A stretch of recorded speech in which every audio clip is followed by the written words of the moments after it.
question is, what then is consciousness? We're using that word a lot. Yes. And you said that consciousness is all around us.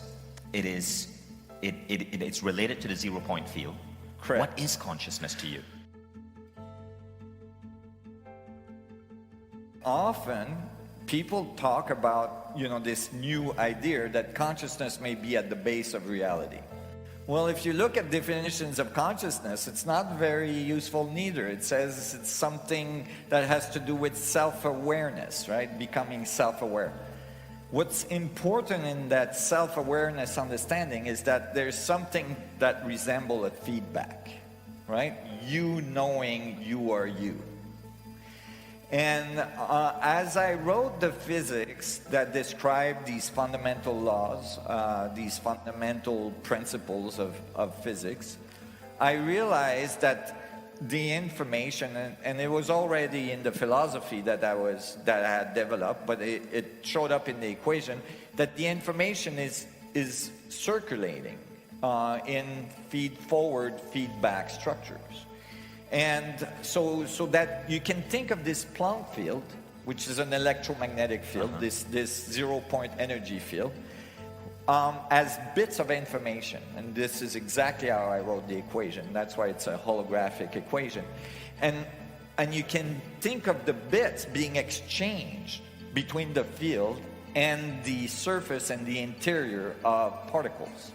And as you write the equations for this, it starts to make, it starts to look a lot like a feedback structure of information through the universal network. So in other words, the universe is feeding information to itself. Exactly, and that's how it grows. And that's how it becomes more and more complex and highly organized. And goes on. Exactly, it's getting wiser. The universe is getting wiser and wiser. Yes. Right? But the other Hopefully. But the other thing is, you've also said that time doesn't exist. In the realm of consciousness, time is an illusion. Yes. And you've suggested that consciousness is going back and rewriting itself. That's right. So basically, the information, what we call time, is a linear set of information along a specific vector of space. So let me say this in a more simple way. No memory, no time. If you can't remember what happened just before, you don't know that there's a linear function of time. You don't have evolution.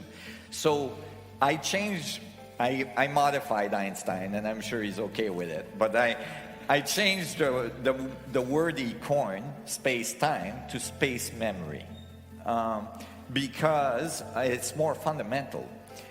Memory is required for time to exist, for evolutionary systems to exist. So I start to realize that maybe in this Planck field of information, we're leaving information as we're moving through space. And we're basically like we put information on a hard drive in the magnetic field medium of a hard drive, we're leaving information on the Planck oscillating field of space-time, on the electromagnetic field of space-time. And that's what we call our memory.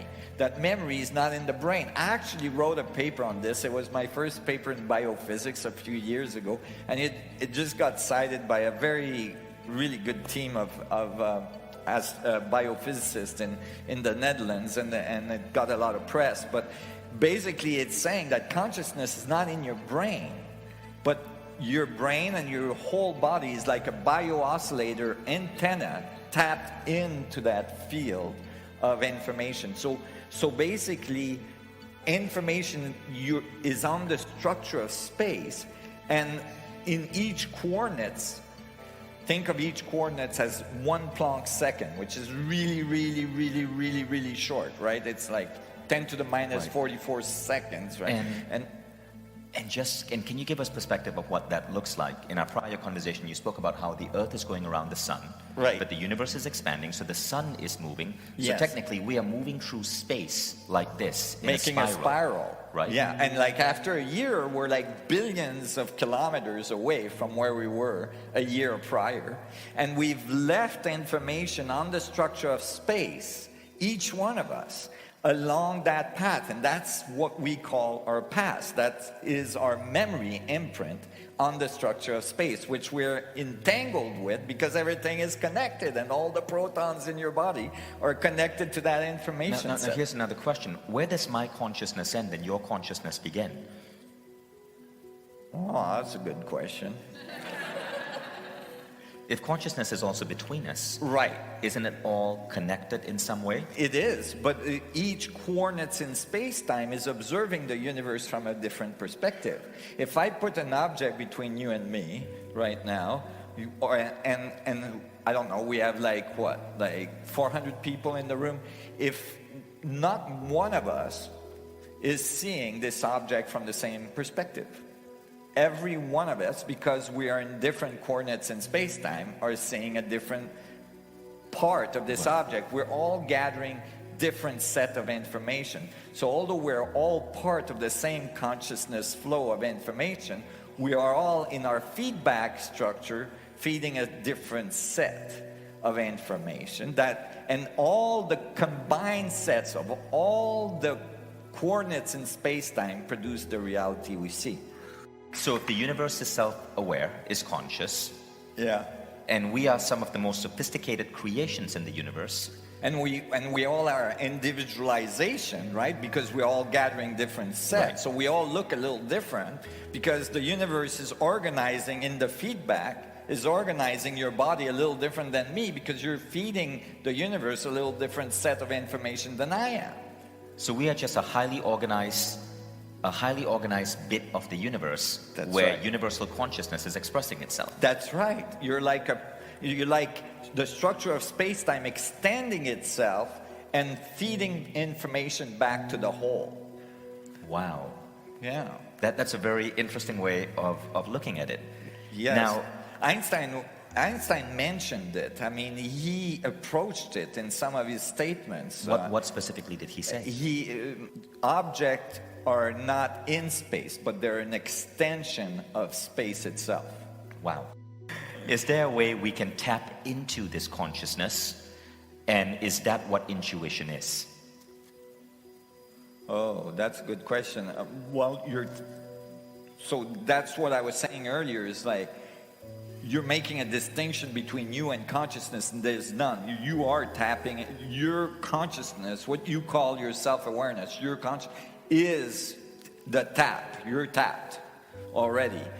But you can increase the amount of information flow. You can increase your influence on the structure of space. I call it, vacuum engineering. You can create a larger tap to have a larger influence on the structure of space if you become aware that you have that ability, that you can connect with the space.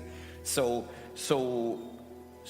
how would you do that? Well, the equation says that every proton in the nuclei of every one of your atoms, and you're made out of 100 trillion cells, each cell is made of 100 trillion atoms. So there's a lot of those little guys, okay? It's very advanced, it's very complex, it's remarkable. It's remarkable. Like there's a miracle happening every billionth of a second in your body. There's a billion chemical change occurring every second. I mean, a million cell division every second. It's remarkable. So all this is happening, right? And the equation says that each proton is connected to all other protons in the universe, that all the information in the universe is present in each one of them. So if you actually want to know about the universe, where do you go? Inside yourself, right? So we are constantly putting our attention outside ourselves because that's what we learn to do. But there's other techniques to help